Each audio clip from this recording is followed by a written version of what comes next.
Yeah, and we got to 3,900, so we're within 100. I think that's within the standard error of a prediction. But to me, Ethereum is being rejuvenated, right? Because we know the community has been galvanized, and we know that there's just an army of interest coming because of the tokenization Wall Street wants to do, and they are choosing to do it on Ethereum. So I think when you think about the future value of activity, it needs to start getting discounted on Ethereum. And I think that's why the price still needs to adjust higher. And I think I mentioned that if we use multiples similar to Circle, you get to 15,000-ish for ETH, and that would just be a today value. Tom Lee just dropped a bombshell, and it's shaking up the entire crypto space. He's not chasing headlines or clout. This is the same guy who boldly called for Ethereum to hit $4,000 and came shockingly close. Now he's back with a new prediction that's turning heads: a $250,000 Bitcoin and a $15,000 Ethereum. Think about that for a second. In a world of hype and guesswork, Tom Lee has built a reputation on data, timing, and bold accuracy. And when someone like him speaks, Wall Street listens, and so should you.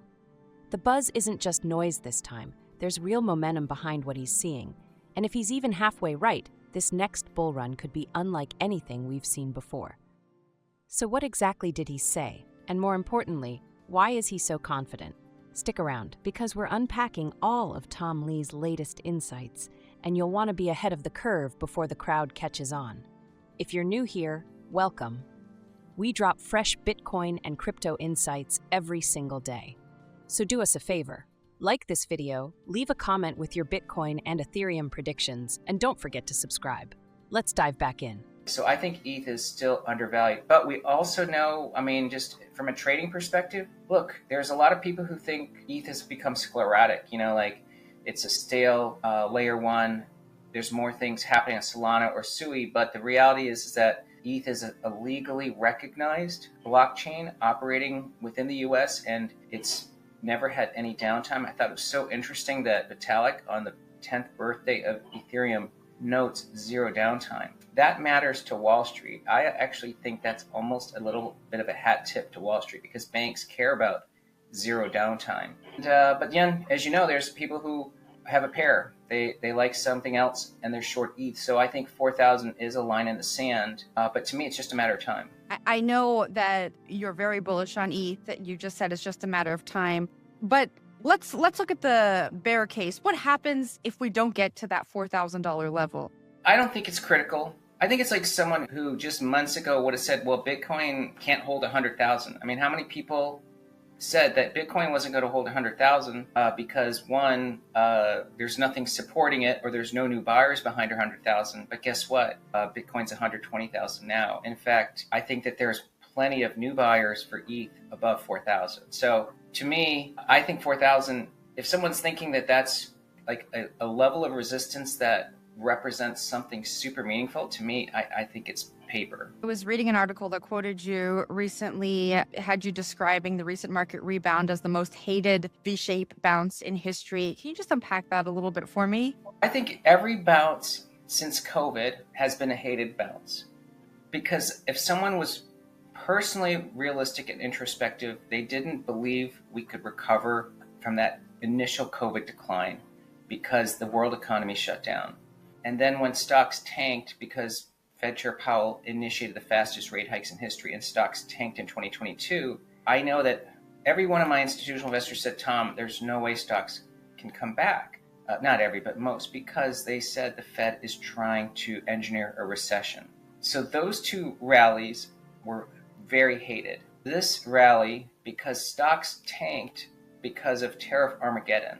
And we have to keep in mind that if you look at political donations or political affiliations, 60% of professional stock investors voted for not President Trump. They voted for someone else. And that means that the stock market does not believe the Trump agenda. And that's why when stocks fell in April, and we talked about a waterfall decline, having symmetric bounces unless there's a recession, it was met with skepticism, because the pushback was the Fed is not going to unleash liquidity.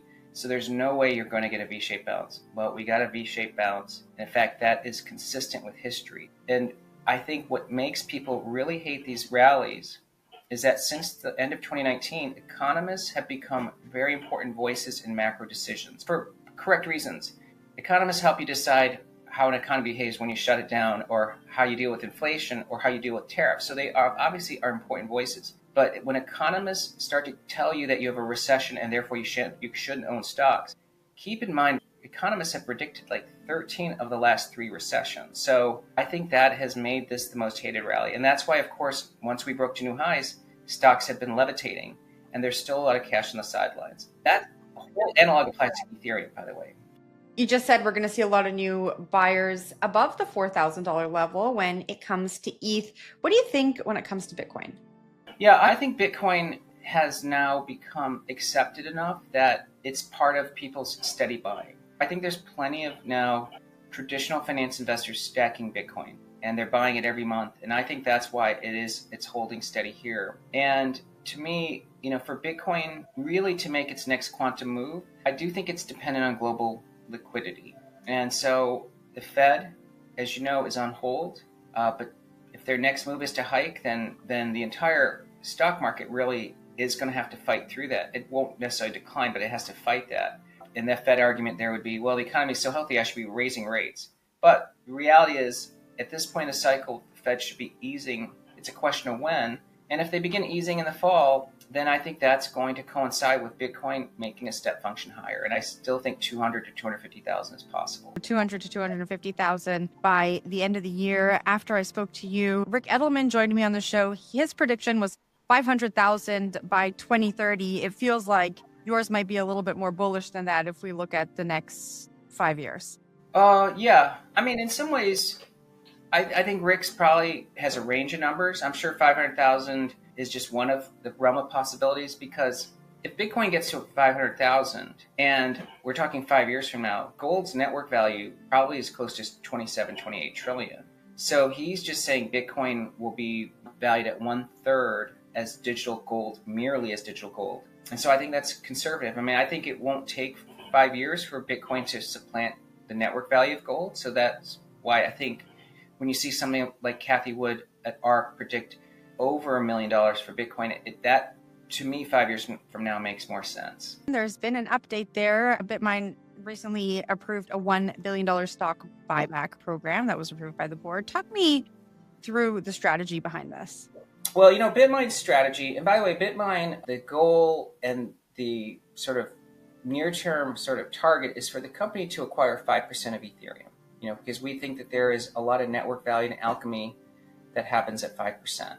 The real focus of the business is to use capital markets and other ways to acquire roughly 5% of Ethereum. And the company, as of its latest update, had 625,000 ETH, and with cash, almost $2.8 billion worth of ETH.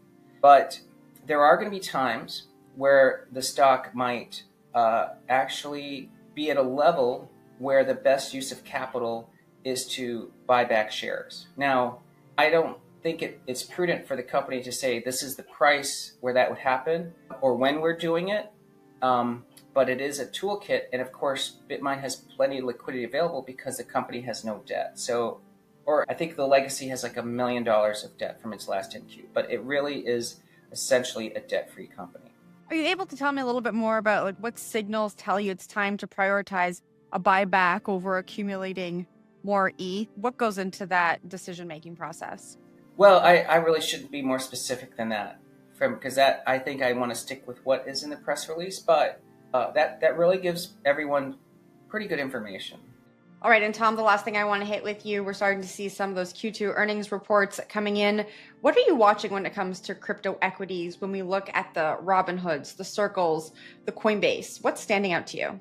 First of all, I would say that if I was just to overlay what I see as activity, and that's what's being reported by exchanges, and Robinhood, as you said correctly, is essentially really geared as a crypto play, to me, it doesn't seem late cycle. I think it's actually possibly mid-cycle for crypto. But then I've heard some people say that this crypto cycle could be changing because there's now institutional involvement. And as you know, when you look at a traditional cycle for a risk asset in public markets, not in crypto, there's four cohorts that ultimately drive the top in a price cycle. It's retail, it's high net worth, it's institutions, and then it's family offices. And until all four cohorts are really all in on a sector, you never see a peak. And that's excluding the global aspect of crypto. So to me, I think that there's been robust results reported, but I think to me, especially when I look at the sponsorship and ownership of equities like Coinbase or Robinhood, it still doesn't feel late cycle. Michael Saylor just lit up CNBC, and what he revealed about Bitcoin could redefine how investors think about wealth. In a sharp, no-fluff interview, Saylor broke down why Bitcoin isn't just another digital currency. It's the digital asset of our generation. He explained how Bitcoin is becoming the ultimate store of value, far beyond gold or fiat. But that's not all. Saylor also unveiled how MicroStrategy's latest moves and products are giving investors a whole new way to ride the Bitcoin wave, one that could massively shift financial destinies. His clarity, conviction, and bold insights left the hosts stunned. And if you care about where your money's heading next, you need to hear this. Take a listen and decide for yourself if Bitcoin is the smartest move you'll make this decade. Well, we started and we had very little, and Bitcoin was 10,000, and now Bitcoin's more than 100,000, and 97% of the Bitcoin is worth 10 times as much, and somebody else, not us, has it.